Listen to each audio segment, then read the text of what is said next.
Making your own dummy rounds, right now on Pirate Firearms and Reloading.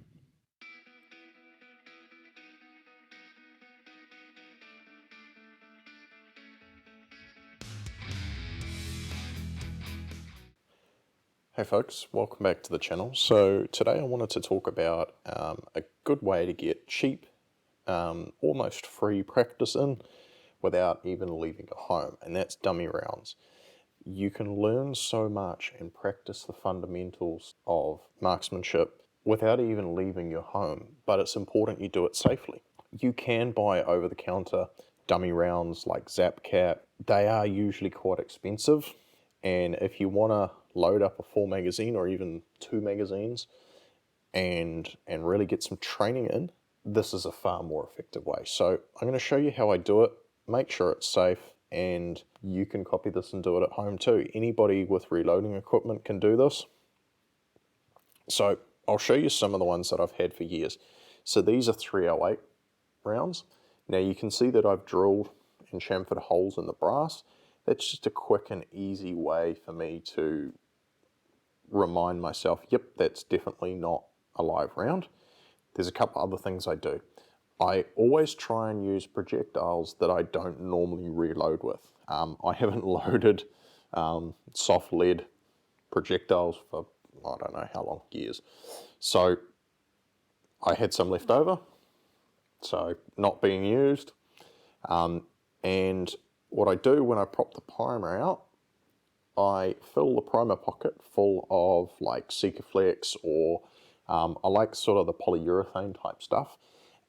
Some people believe it's not critical and an empty primer pocket's fine, but it's just something for that firing pin to hit into and reduce some of the force on it. Certain manufacturers of firearms will tell you not to dry fire unless you have something like snap caps and things like that, because you risk damaging the parts.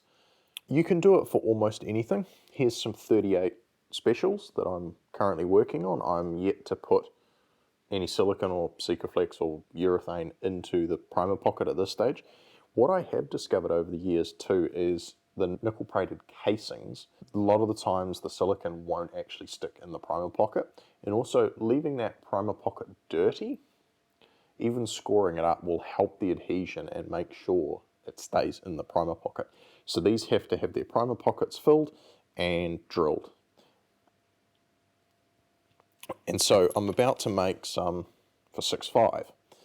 So if you saw one of the recent videos, I picked up a Tic Tac A1, and I've decided, because those are 10 round magazines and most sort of precision rifle stuff you tend to deal with 10 rounds, I'm going to make 20.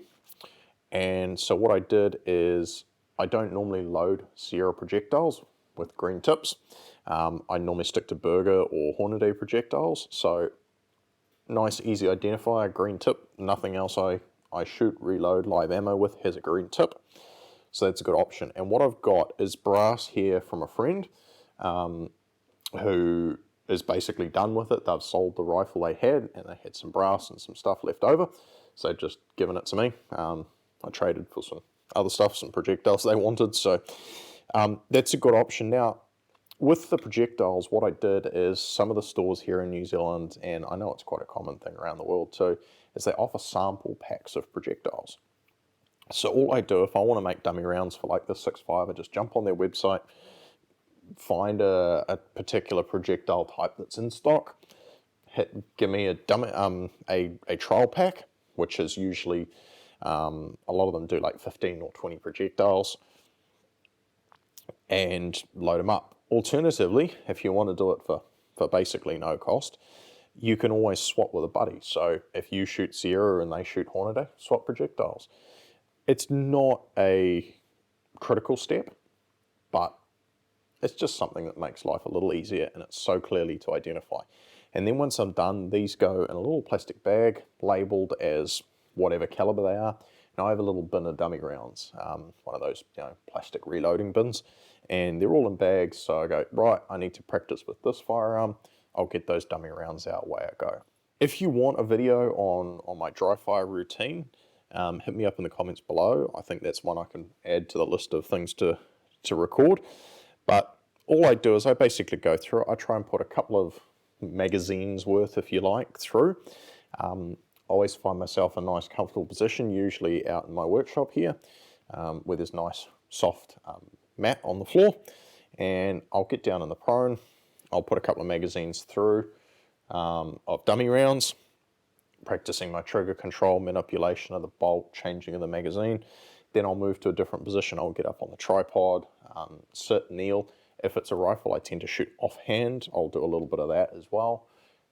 And I just put some printed, reduced size targets. So if it's meant to be an A4 target, I usually shrink it down. So I'll print like maybe 4 on one A4 page.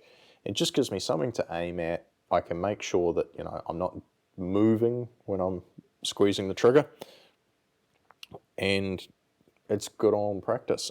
There's lots of helpful videos out there if you really want to get into dry firing and get your fundamentals down. Check some of the precision rifle type content channels. I know things like Sniper's Hide, and there's Modern Day Sniper, there's all those sort of things. They all give you a basic rundown of what they do in their dry fire routines. Okay, those guys are basically at the top of their game, but there's no reason you can't be either. And with making cheap, effective dummy rounds like this, you can practice for free. We all know ammo's not getting any cheaper. Catch you in the next one. Thanks for watching. Don't forget to like this video and subscribe so you don't miss out on anything. And if you found this video helpful, please share it with your friends. If you have any questions, hit me up in the comments below. Catch you next time.